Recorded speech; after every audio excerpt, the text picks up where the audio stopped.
मासा नाम कार्तिक मासोस्मि। भगवान श्री कृष्ण गीता जी में कहते हैं कि हे अर्जुन, सभी 12 महीनों में मुझे कार्तिक मास सबसे अधिक प्रिय है। इसी कार्तिक महीने में आपने देखा होगा करवा चौथ, धनतेरस, दीपावली, गोपाष्टमी आदि बहुत बड़े पवित्र और बहुत बड़े बड़े त्यौहार आते हैं। इनमें से ही एक भगवान श्री हरि का सबसे प्रिय एवं लक्ष्मी स्वरूपा माँ तुलसी महारानी का विष्णु स्वरूप भगवान श्री शालग्राम जी के साथ विवाह होता है। यह विवाह उत्सव प्रत्येक वर्ष हर साल लोग कार्तिक के महीने में शुक्ल पक्ष की एकादशी तिथि को, और जब भगवान श्री हरि विष्णु का चातुर्मास यानी 4 महीनों की निद्रा से जगते हैं, तब उनके विग्रह स्वरूप शालिग्राम जी और भगवती देवी तुलसी का इनके आपस में तुलसी शालग्राम जी का विवाह उत्सव संपन्न किया जाता है। शास्त्रानुसार अपने घर आंगन में श्री तुलसी शालग्राम जी का विवाह उत्सव संपन्न करना बंधुओं बहुत शुभदायक, पुण्यदायक और मन को अति आनंद विभोर, आत्म विभोर करने वाला यह त्यौहार, यह उत्सव होता है। जिस तरह हम अपनी कन्या का विवाह करते हैं, लगभग उसी ही उत्साह से, उमंग से लोग तुलसी शालग्राम जी का विवाह करते हैं। तुलसी और शालग्राम जी के विवाह के संबंध में मिलने वाली बहुत पौराणिक कथाएं हैं। उनमें से एक कथा का मैं बहुत संक्षेप में वर्णन करूंगा। सागर पुत्र एक जलंधर नाम का राक्षस हुआ। ब्रह्मा जी ने इसका नामकरण संस्कार किया, तब कहा था कि यह भगवान भोलेनाथ के अलावा किसी और से यह नहीं मरेगा। अब यह जलंधर बड़ा होने लगा। वृंदा नाम की इनकी सुंदर पत्नी हुई और यह दानवों पर, राक्षसों पर राज करने लगा। जब इन्हीं जलंधर को जब यह पता चला कि भगवान नारायण ने समुद्र के मंथन के समय अपने भाई राहु का सर को अलग कर दिया था, तो उन्हीं से बदला लेने के लिए यह तड़पड़ाता रहा, युद्ध के लिए भगवान विष्णु को ललकारता रहा। श्री हरि विष्णु भी उस युद्ध में जलंधर के साथ हार गए और अंत में वरदान पाकर के वह जलंधर के घर के बाहर बैठ गए। तब देवता लोग निराश हुए, भगवान महादेव की शरण में आए। महादेव ने कहा, मैं अभी जाकर के उसका वध करता हूँ। महादेव भी उसके युद्ध कौशल के आगे नतमस्तक हो गए। इतना वो पराक्रमी था, लेकिन भोलेनाथ को कोई थोड़ी हरा सकता है। युद्ध और आगे बढ़ा। उस युद्ध में जलंधर ने मायावी पार्वती को बनाया, जिसको देख करके भगवान भोलेनाथ उस मायावी पार्वती के पीछे पड़ गए।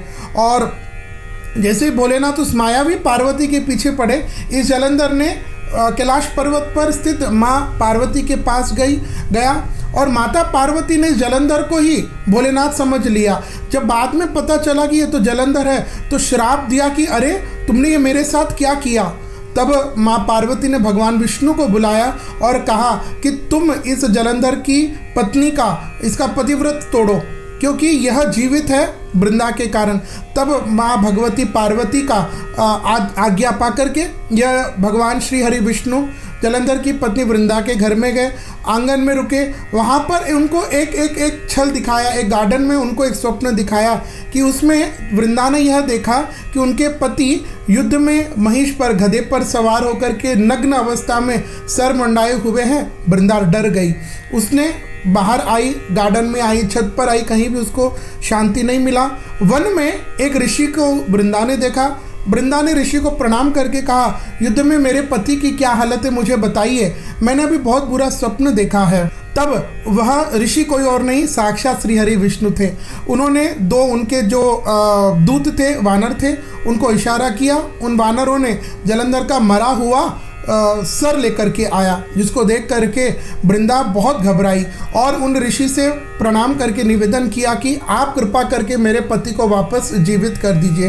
तब भगवान, वह ऋषि जो साक्षात विष्णु थे, कि जो युद्ध में महादेव के द्वारा मारा जाता है उसको कोई नहीं जीवित कर सकता, लेकिन तुम मेरी शरण में हो, इसलिए मैं तुम्हारे पति को वापस जीवित करता हूँ। ऐसा कह करके कहा कि तुम अपने घर पर जाओ, तुम अपने पति को जीवित पाओगी। वृंदा घर पहुंची तो यही मायावी भगवान विष्णु ने उसके पति का रूप धारण करके वृंदा के साथ रहने लगे। कालांतर में वृंदा को एक बार पता चला कि मेरे पति जलंधर नहीं, श्री हरि विष्णु है, तो श्राप दिया कि आज मैं जिस तरह अपने पति के लिए तरस रही हूँ, मैं तुमको श्राप देती हूँ, तुम भी किसी जन्म में अपनी पत्नी के लिए तरसोगे। कह करके पास में एक अग्निकुंड था, उसमें वृंदा ने अपने शरीर को भस्माभिभूत कर दिया। अब यहाँ से जब से वृंदा ने उस अपने शरीर को भस्माभिभूत किया है, भगवान नारायण उस शरीर के राख को, वृंदा के शरीर के राख को अपने शरीर पर लगाए हुए भस्म के रूप में लगा करके बैठ गए। उनको संसार का कोई है ही नहीं। तब देवताओं ने माँ भगवती से प्रार्थना की कि माँ कुछ करिए। तब मूल प्रकृति के कहने पर तुलसी के कुछ बीज उस राख में डाले गए। तब भगवान विष्णु को चैतन्य आया कि अरे मैं यह क्या कर रहा हूँ। तब भगवान श्री हरि विष्णु ने कहा कि कार्तिक के महीने में शुक्ल पक्ष में आपने मुझे चेतित किया है, इसलिए मैं आपको वरदान देता हूँ, इस माह में जो कोई तुलसी के साथ मेरा विवाह करेगा उसके जीवन में कोई कमी नहीं आएगी। तो बंधुओं, उन्हीं तुलसी और शालग्राम जी के सुंदर विवाह उत्सव को किस दिन को, किस तिथि को और क्या समय को मनाना उचित रहेगा, इस पर हम चर्चा करते हैं।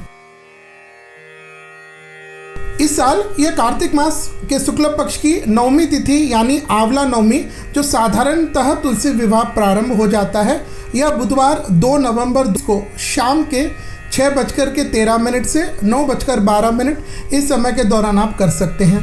इसके बाद दूसरे दिन आंवला नवमी से प्रारंभ होकर के पूर्णिमा तक निरंतर लोग करते हैं।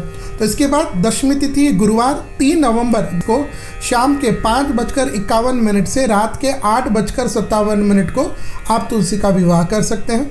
इसके बाद एकादशी तिथि शुक्रवार 4 नवंबर को शाम के 6:13 से 9:31 को होगा।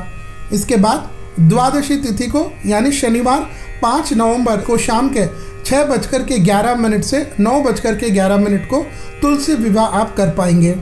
इसके बाद त्रयोदशी तिथि को यानी रविवार 6 नवंबर को शाम के 6:18 से 9:38। ध्यान दीजिएगा, तुलसी विवाह के लिए रविवार का दोष नहीं है, क्योंकि तुलसी का विवाह कर रहे हैं, ये होता इसी समय है, तो आप रविवार को भी विवाह कर सकते हैं। इसके बाद अंतिम मुहूर्त चतुर्दशी तिथि यानी सोमवार 7 नवंबर को शाम के 5:45 से 8:57 को रहेगा। काफ़ी लोग एकादशी या पूर्णिमा, जिसको साधारण भाषा में हम लोग डुबकी पूनम भी कहते हैं, वह मंगलवार 8 नवंबर खग्रास चंद्र ग्रहण रहेगा। इसलिए मित्रों, इस बार आप डुबकी पूनम को तुलसी का विवाह नहीं कर पाएंगे, क्योंकि सुबह के ही 12 घंटे पूर्व लगभग 5:45 बजे ग्रहण का सूतक प्रारंभ हो जाएगा और रात तक ग्रहण रहेगा। इसलिए आप तुलसी के विवाह को इस दिन नहीं कर सकते हैं।